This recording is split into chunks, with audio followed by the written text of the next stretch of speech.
running your own business or starting your own business is not for everyone. And I can wholeheartedly say that.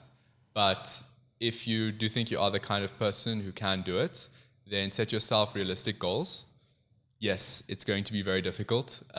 Sometimes it's more difficult than you expect, as Benny said. Sometimes it's not as difficult, and sometimes you give yourself a mountain that is in front of you and you think it's impossible, but just take it step by step.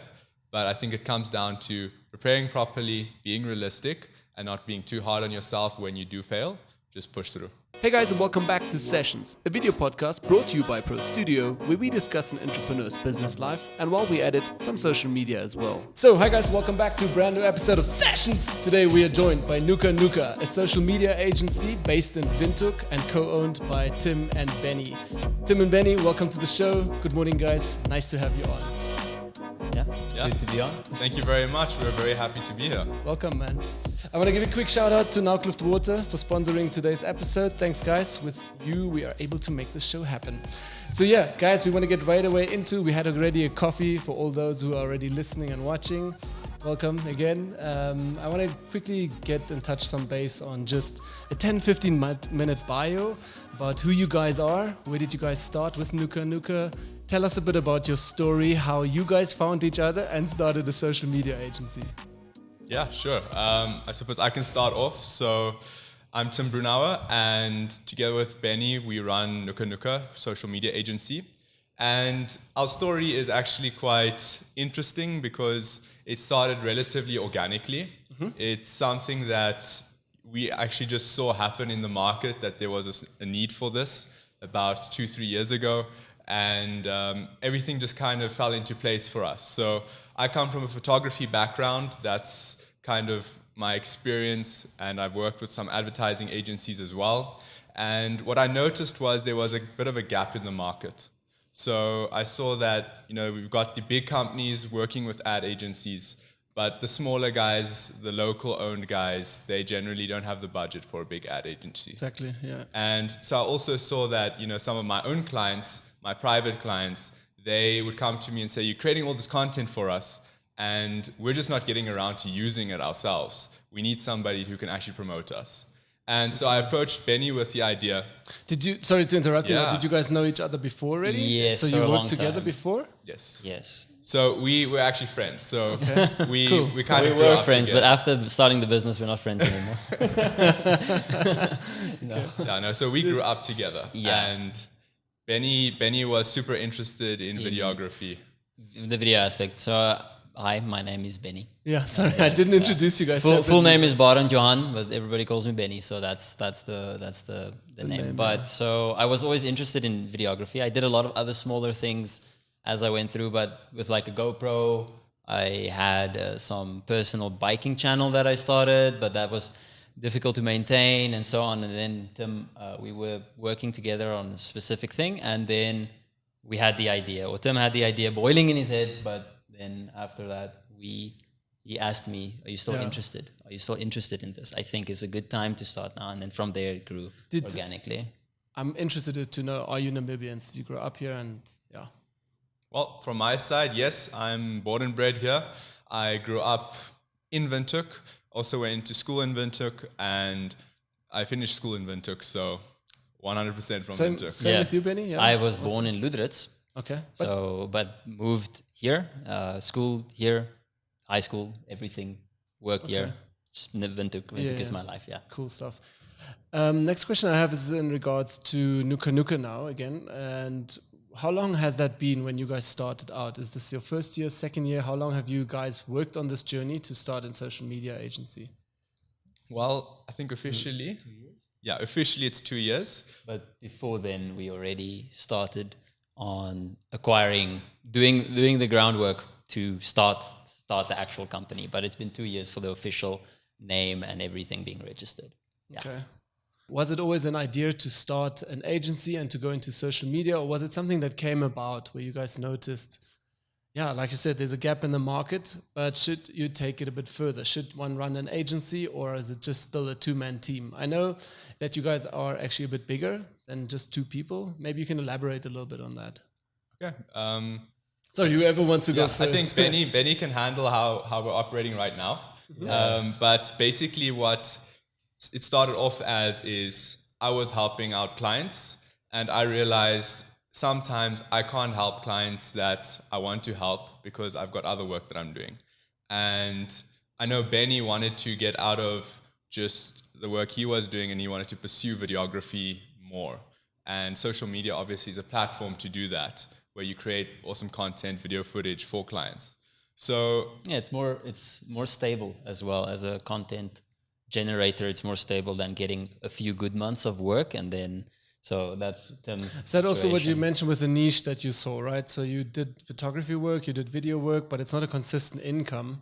Whereas exactly. with social media can be a consistent income. Yes. And actually grow into that regard. Yeah. So instead of, relying on waiting for agencies to approach you with work or waiting for clients to contact you, we basically built a portfolio of clients that we know on a monthly basis will require work from us.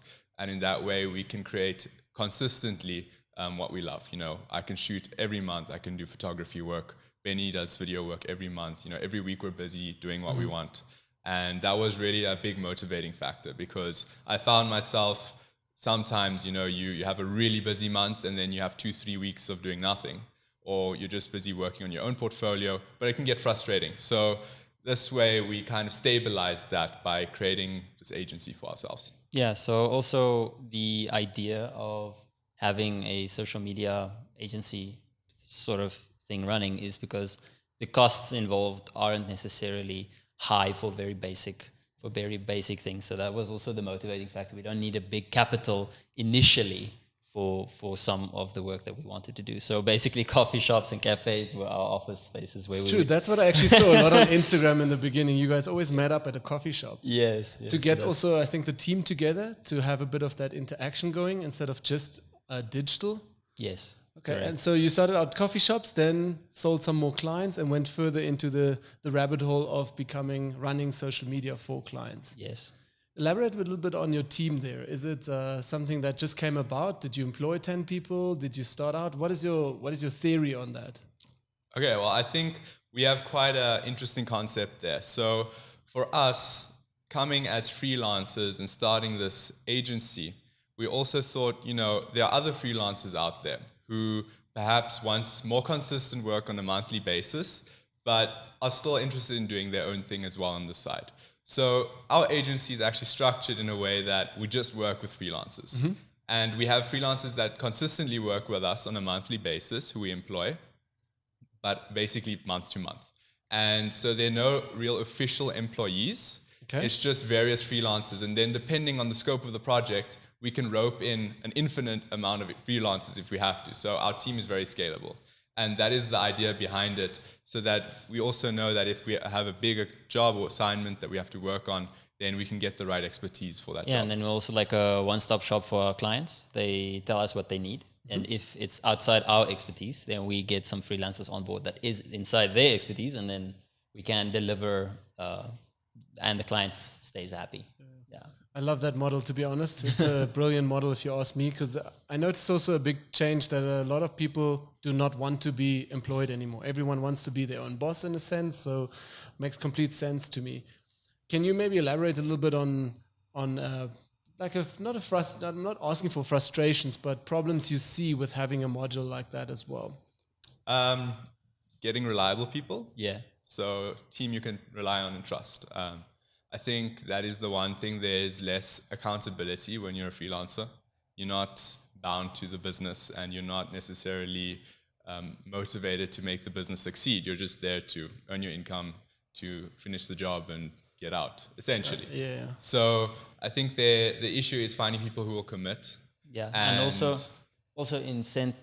giving incentive to work harder is that if you perform really well, you know the amount that you get from the work is higher. So to combat that, like not being accountable for problems or things happening, putting incentives in front instead of having, say, terrible repercussions, because it's not an employee and you're not like a big boss in a big employee system. So no, exactly. The harder you hustle, the more money you also make. Yes. So that's the incentive that we use to combat the accountability issue that we we've seen.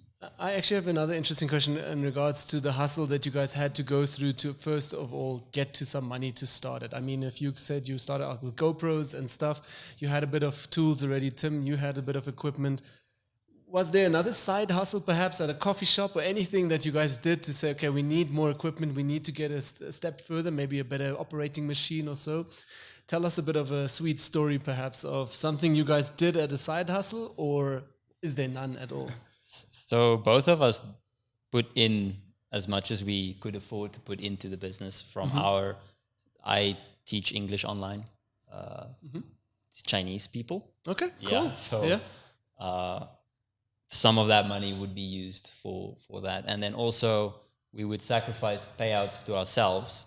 So some months from Nuka Nuka and so on, we wouldn't take any money to be able to afford things that we feel necessary for us to advance in this climate. So you sacrificed a bit actually for the business. Yeah, no, definitely. I think we probably the first 6 months we didn't take a paycheck at all. You know?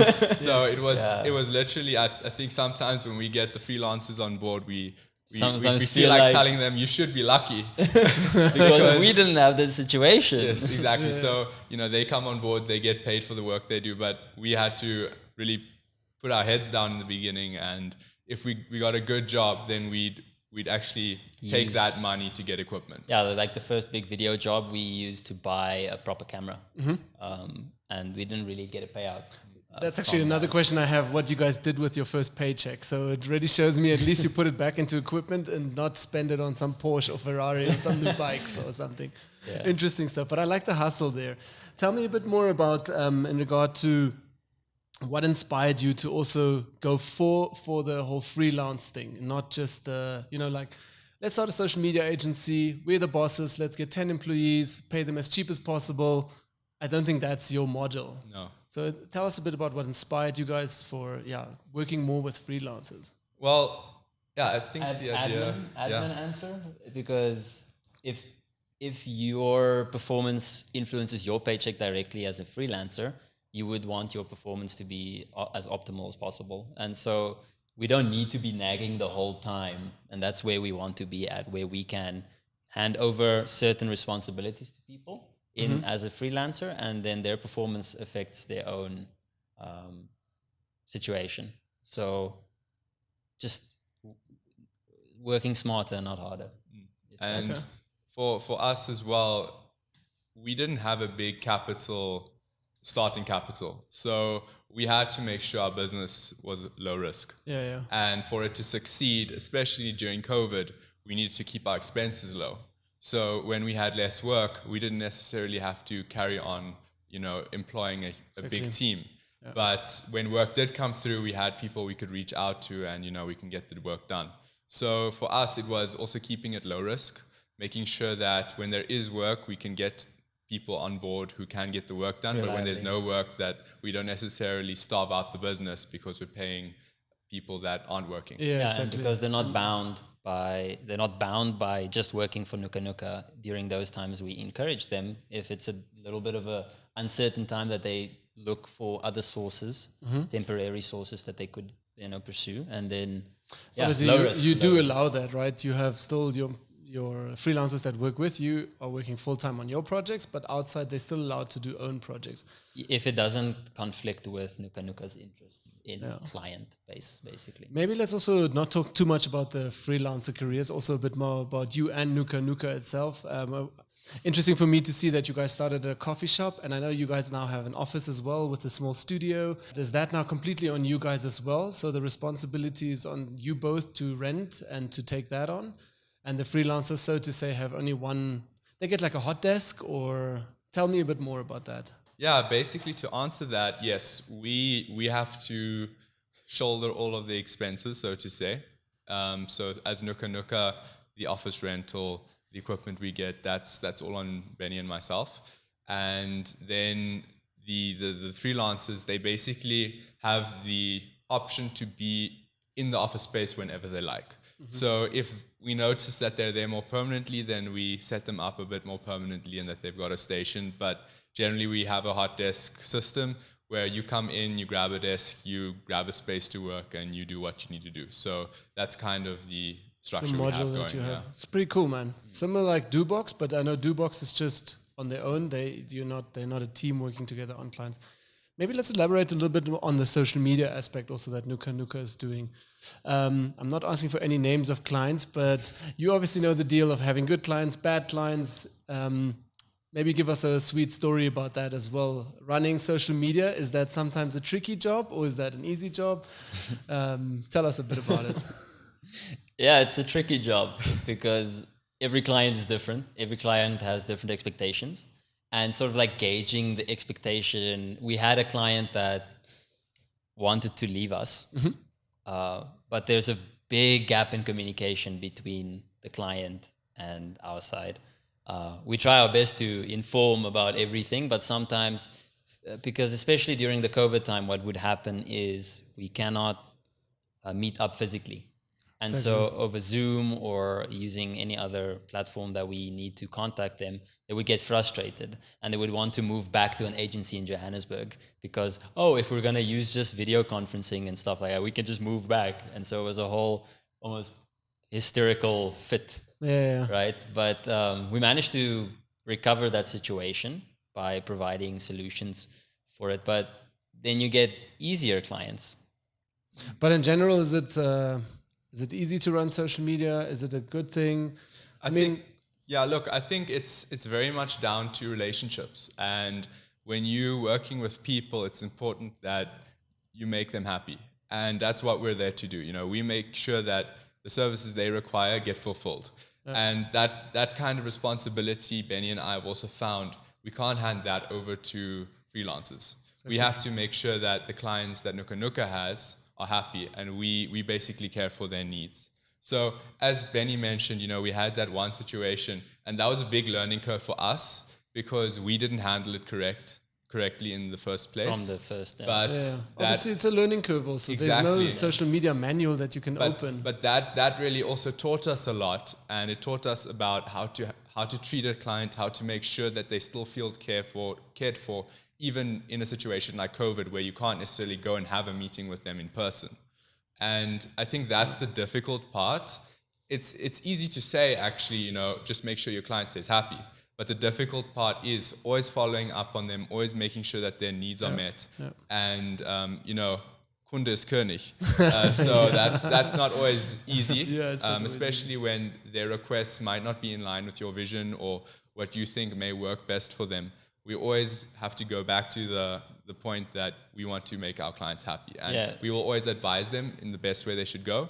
But sometimes they will make a decision where they feel they want to follow a certain direction, and we are just there to facilitate the direction they want to go.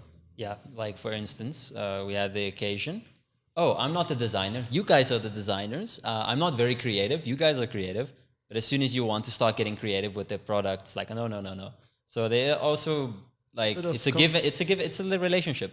It's like a normal interpersonal relationship. It's just the interbusiness relationship. But we work with the owners of the business or the marketing department. And it can sometimes be tricky, but it's actually simple. Keep the client happy, follow up. Can you give the listeners maybe an example of what is it exactly that you do when it comes to social media? Don't give me the whole rundown, but I mean in general for a listener to understand. Does it mean you just run my Instagram account or my social media and I still need to make sure you have content or what? Maybe elaborate a little bit on that.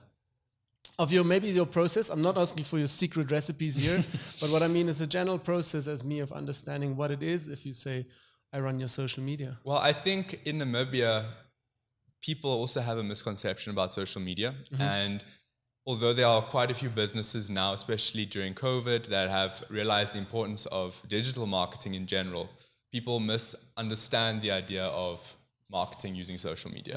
And so... It's not just any more newspapers. Exactly. And so that's why we actually pitch ourselves as a digital marketing agency, just so that people understand the concept that we use digital material, online material to market your business. And then we use certain platforms to do that, which includes social media.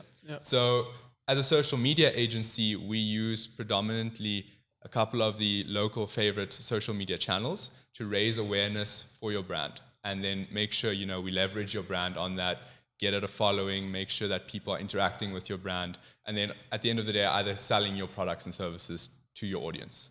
And on top of that, we also then go into, your Google, your websites, that kind of thing, your digital sides of marketing. Exactly. So that's to give you a broad idea of what we do. We just leverage digital platforms to make sure your business gets the most reach and at the end of the day can sell its products or services. 100%. And then it's like Benny also mentioned now, and if you need, say, an e-commerce website, you can still help, but you outsource that skill to another vendor Correct. or Exactly. another freelancer here. Yeah. Are you guys also open to work with companies, or is it just freelancers in general?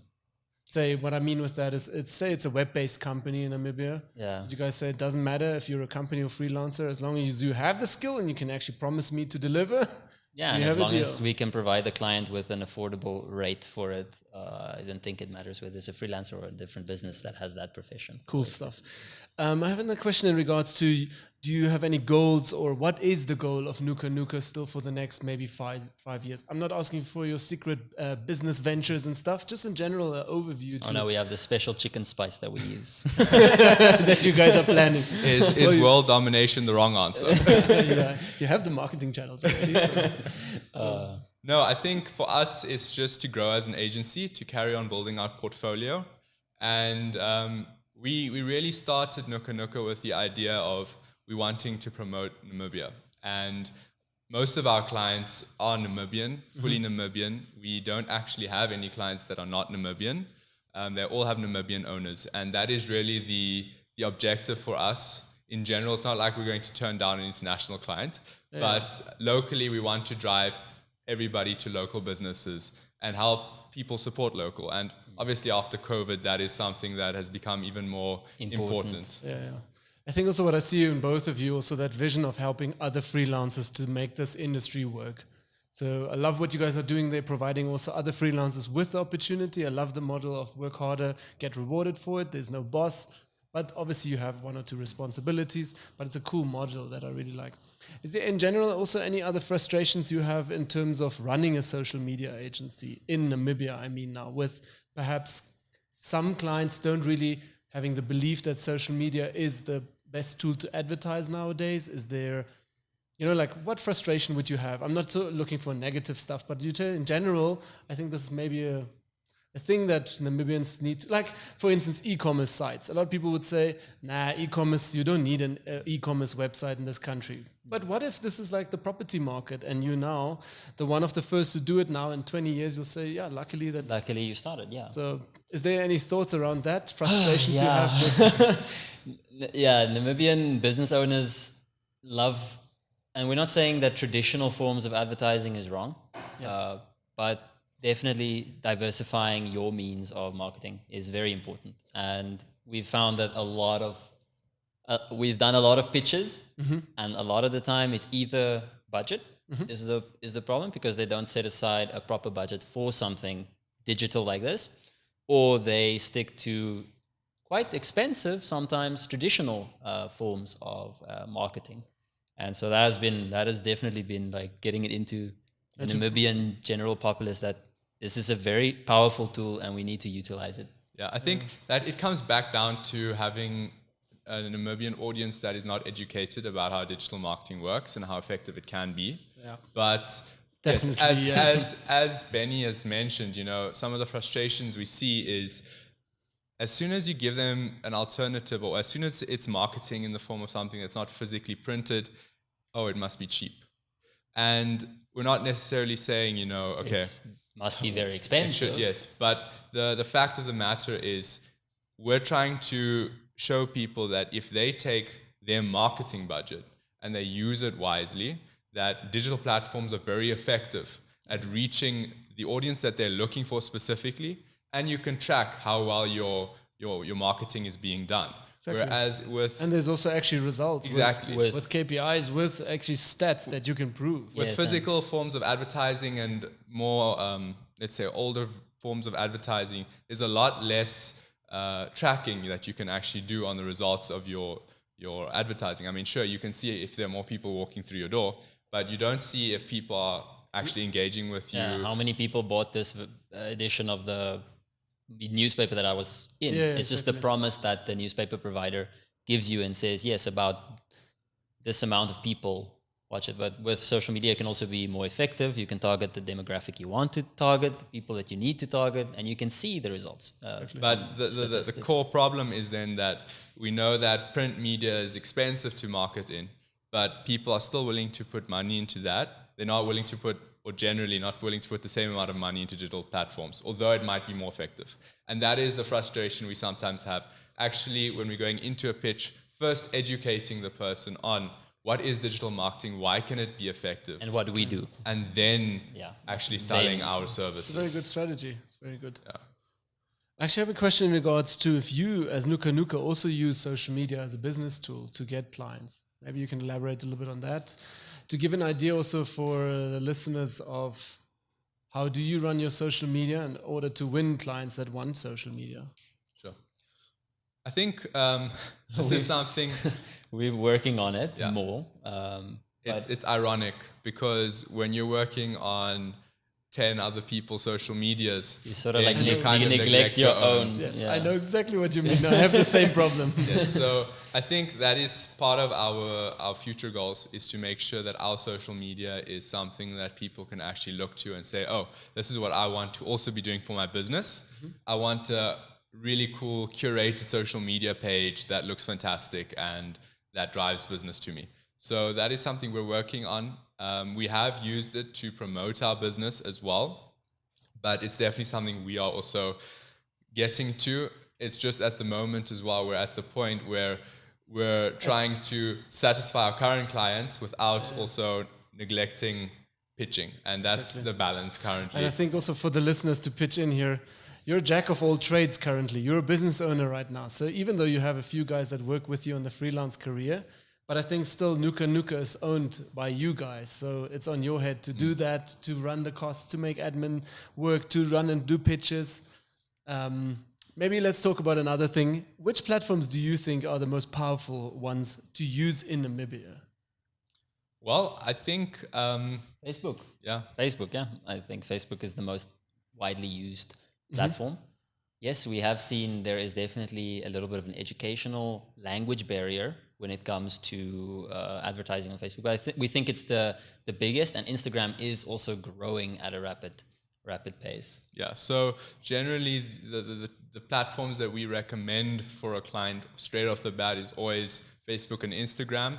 Instagram for the younger audience because it's also, I want to say, structured a bit nicer. It's just more user-friendly, whereas Facebook is a bit clunky at this point in time. Although really driving business, Facebook is fantastic at that. You can have your Facebook pixel linked to your website. Tracking is amazing. So all of the analytics that come along with Facebook, the power that you have there, really still makes it our number one choice. But then on top of that, we've also seen that Namibians like using websites. And we often... also then say, along with your social media, you must have a website that you can drive people to and that you can actually do your sale by your website at the end of the day. So that sales funnel, that's something that we also promote and we think works very well.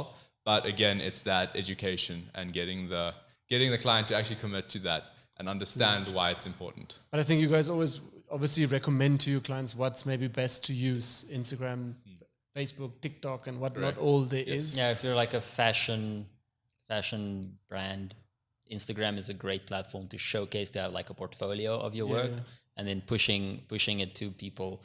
Facebook and Instagram are both effective. But yeah, as Benny says, it's very much dependent on the business. So who's your audience, first of all? Who you're trying to reach? If you're trying to reach people over 40, chances are they're not on Instagram or TikTok.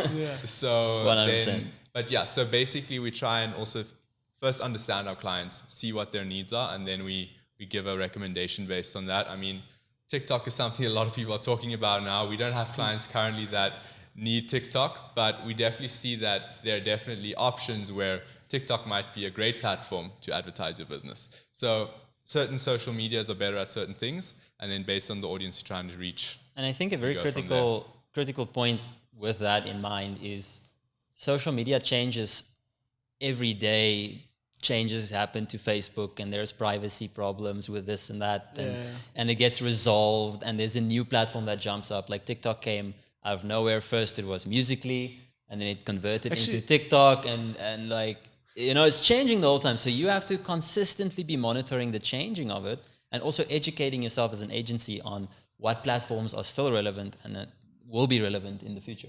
Actually, on regard on that, are you ever scared that when Facebook is off or Instagram, like then your business model is also kind of off the picture? Do you have any contingency plans for that? Or, like I said, I'm not asking for your secrets here, but is there something in place? I think that's something, obviously, if you're relying on something heavily, it's something you are concerned about. However, I also think that no one's going to take down the internet. Yeah, no. So there will always be People somebody will freak else.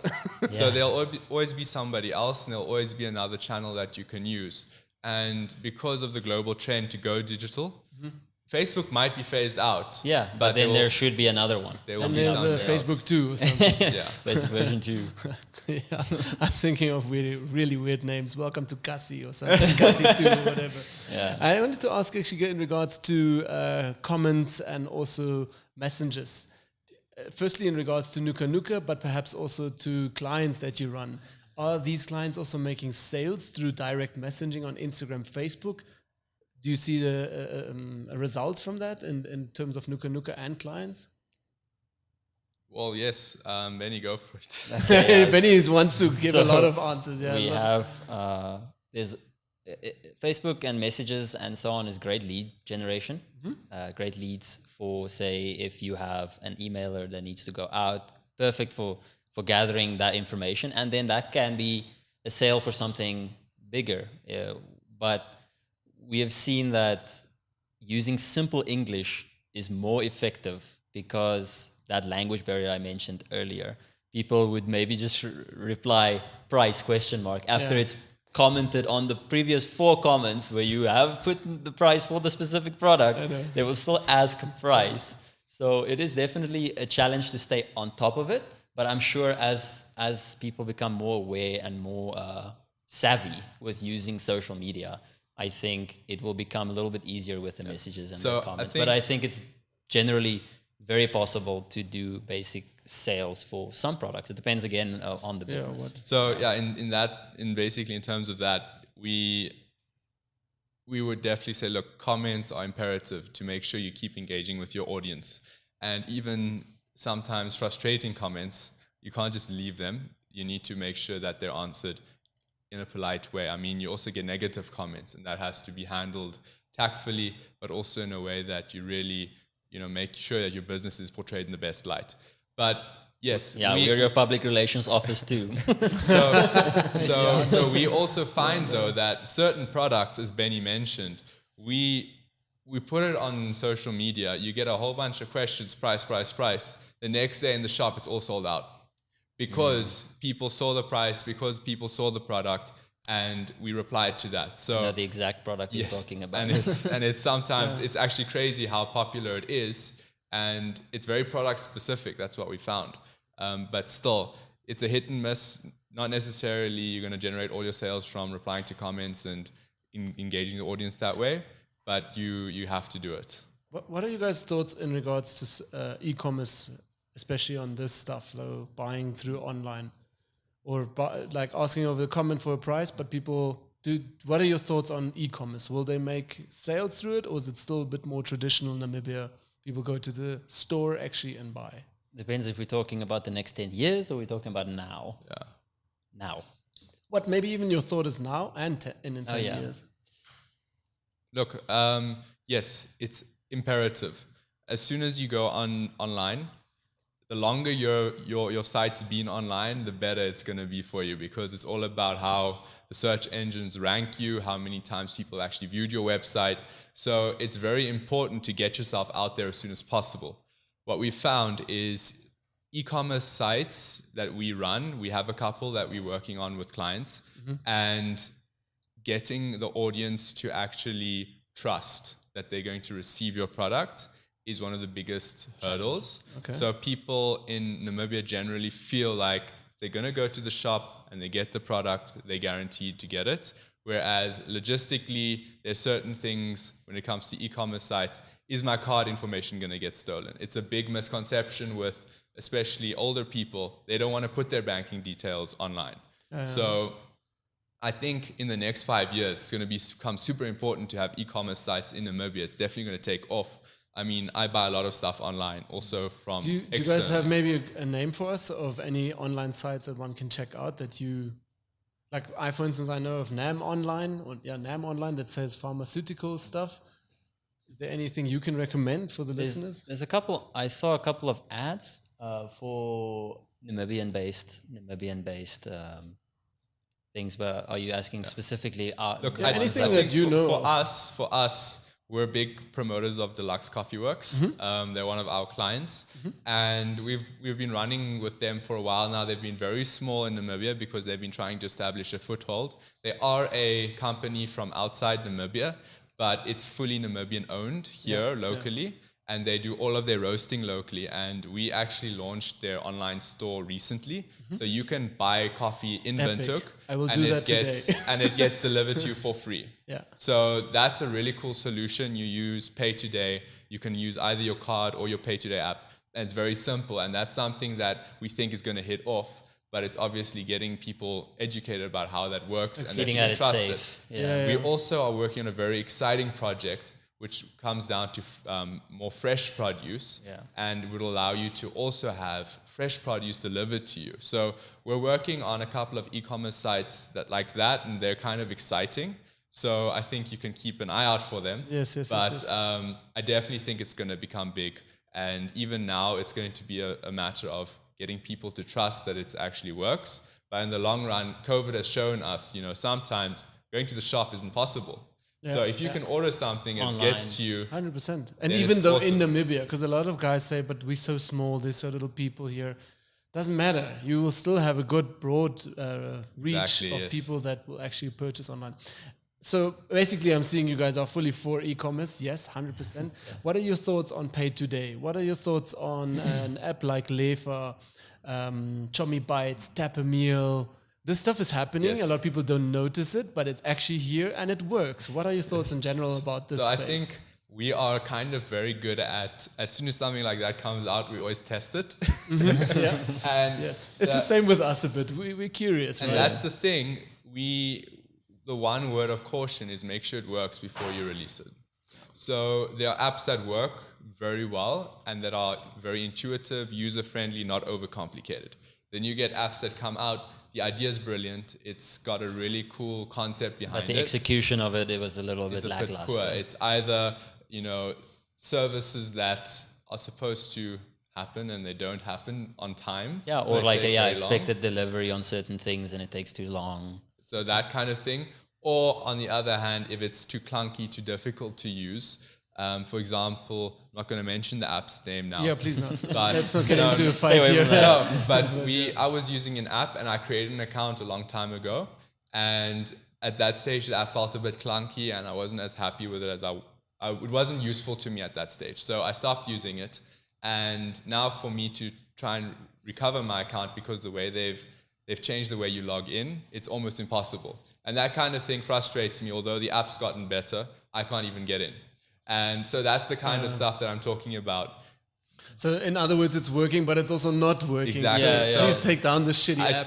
I think apps... Get everything in the back end perfectly right. Like get it basic, but get it working and then I think launch. Apps, the key to having a great app is making sure it's simple as possible. Yeah. Make sure it's intuitive, it's easy to use, don't overcomplicate it.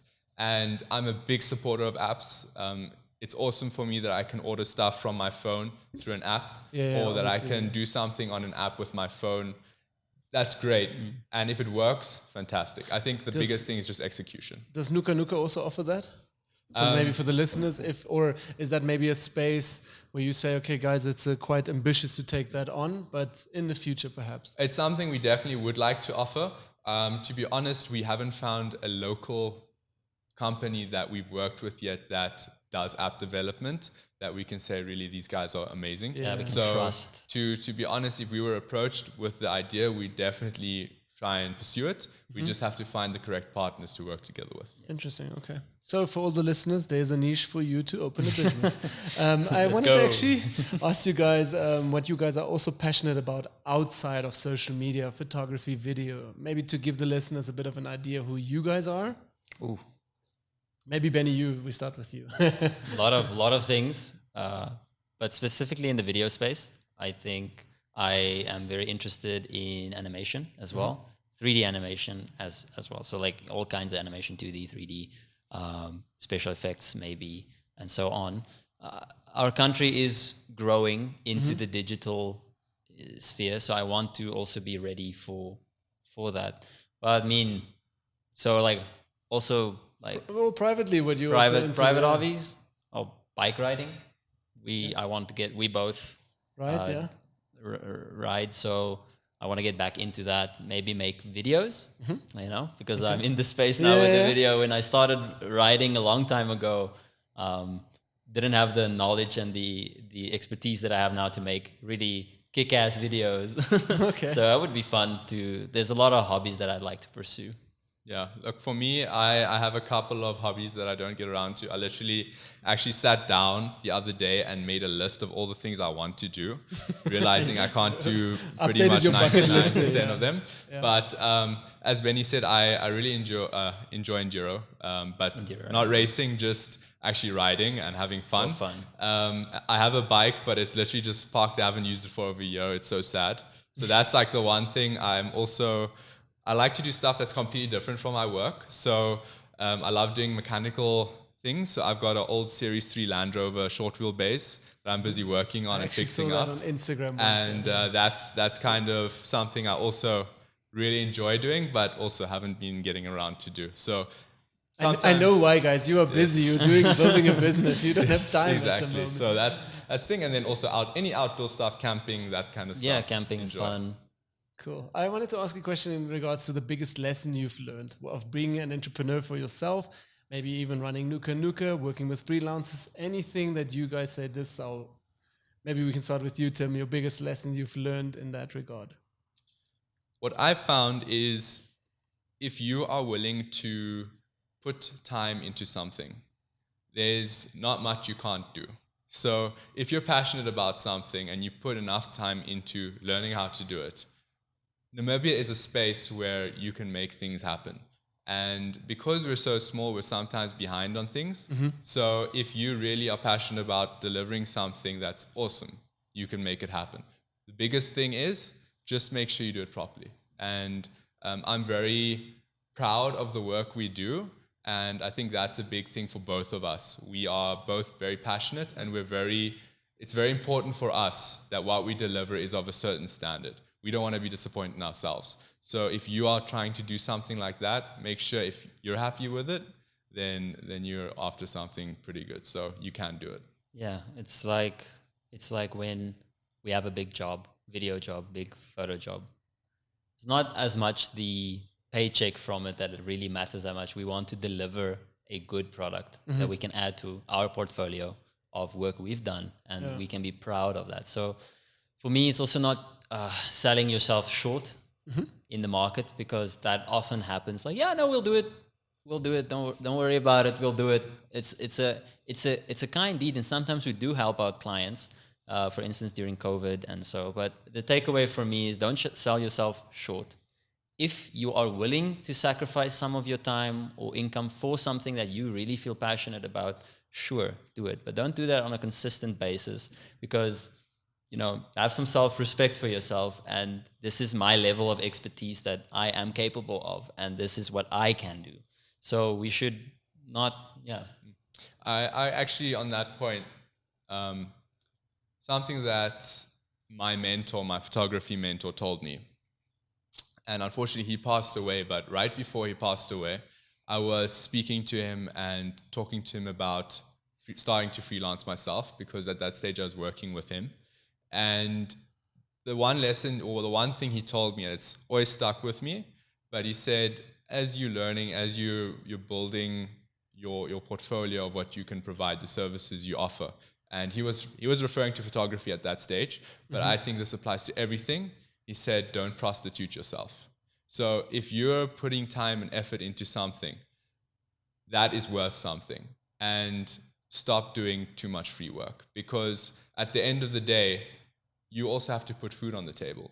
And so, you're offering something that somebody else might not be able to do.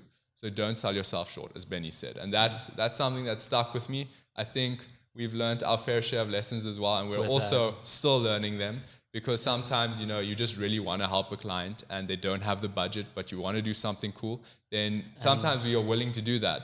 But if you do that too often, you are going to get to a point where you can't do that at all anymore, because you're not getting paid. Yeah, and sometimes it feels like it's not appreciated as much. And that can be a real mental setback sometimes, when the next day the client's angry about something that you did for them because you felt you wanted to help.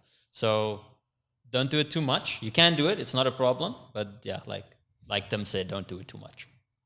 Cool. That's a long talk. But I have another question in regard to business ventures that you have. Is there anything lined up, any content branches, anything that you have an idea of doing? Well, yes.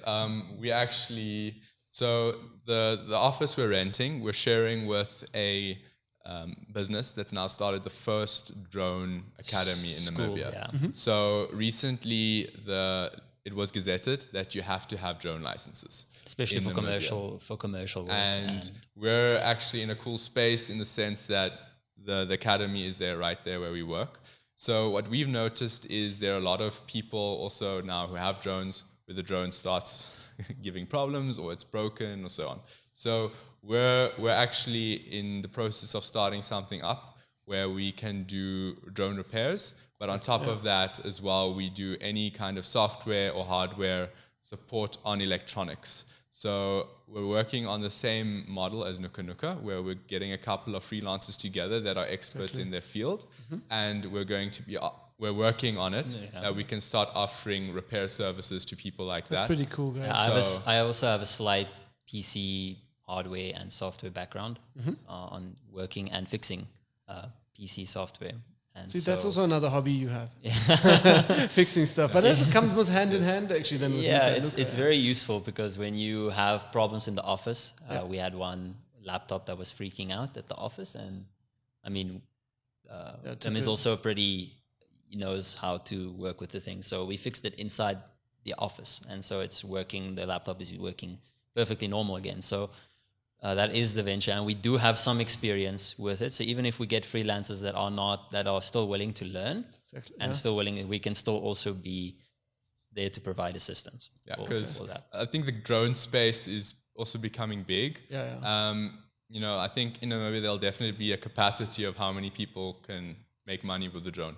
But there's all sorts of other cool stuff happening in the drone space, such as FPV flights. Have you seen the new DJI FPV system? So that kind of stuff is happening now. And I think, even if it's not professionally that people are going to be using drones, if it's for sports or that kind of stuff, it's going to become something in the future. So that's something we're going after as well. Yeah. Okay, very cool. No, I like it. Ambitious, guys. Tell us a bit about a holy shit moment that you had. A holy shit moment maybe based on Nuka. So something that, happened.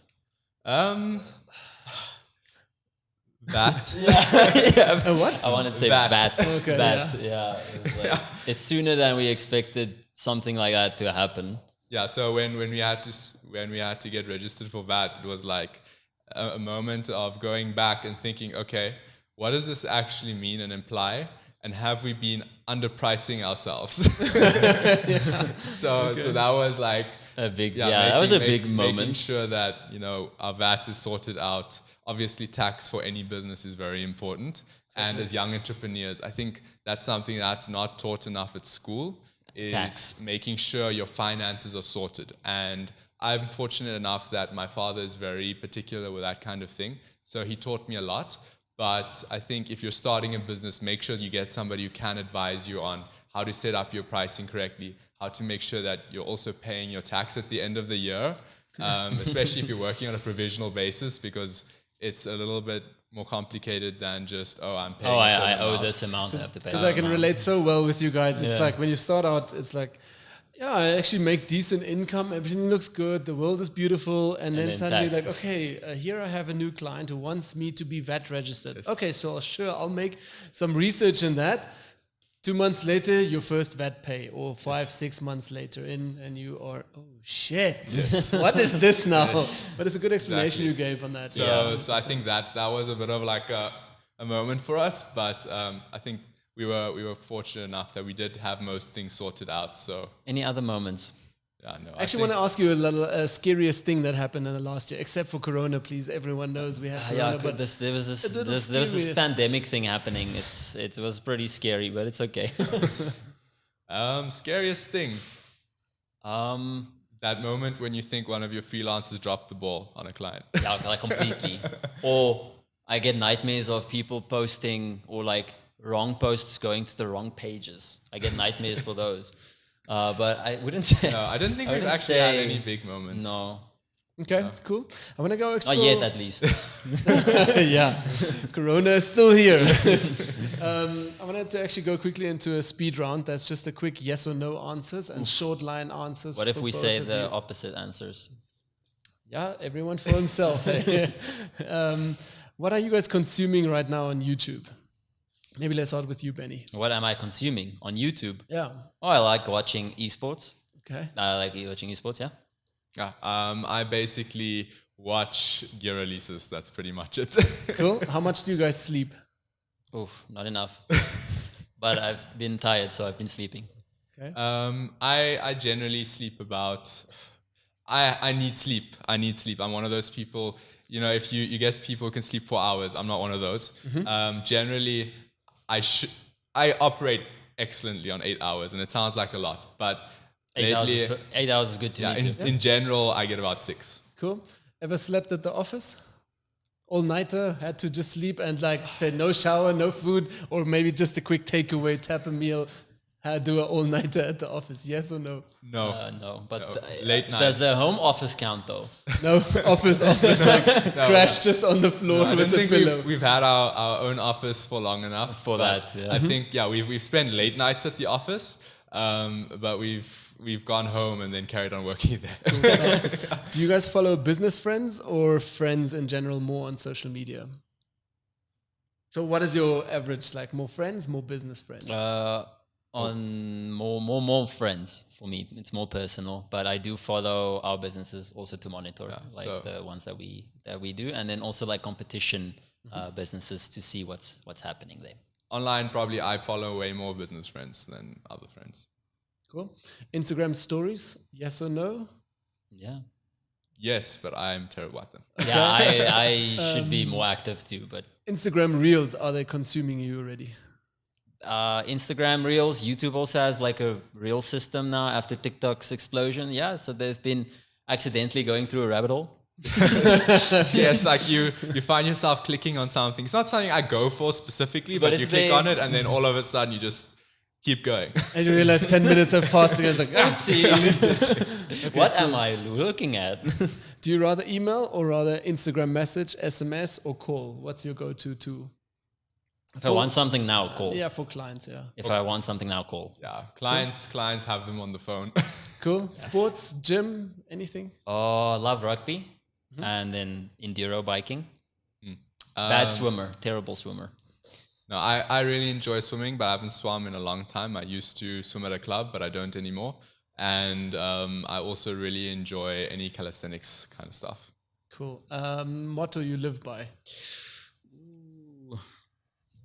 You know, don't live in the past. If you made mistakes, learn from them, move forward. Don't think back the whole time. It will consume you and you will not be happy. So just make mistakes. If you make mistakes, they're in the past. It's done. It's over. Look forward. Just continue living. Cool. Always give 110%. 120. I want to see results. Also on your motorbike. Average working hours per day. Just a general thing, because I know as an entrepreneur this is quite rough. It's more than the normal working hours a day. People think, oh, working for yourself, it's you can set your own hours. Okay, yeah, sure. We have freelancers who are always I don't think they understand sometimes what actually goes on Goes behind the into- scenes. behind working with the actual clients instead of just doing the assignment. So yeah, I'd say average working hours is probably about 12. Okay.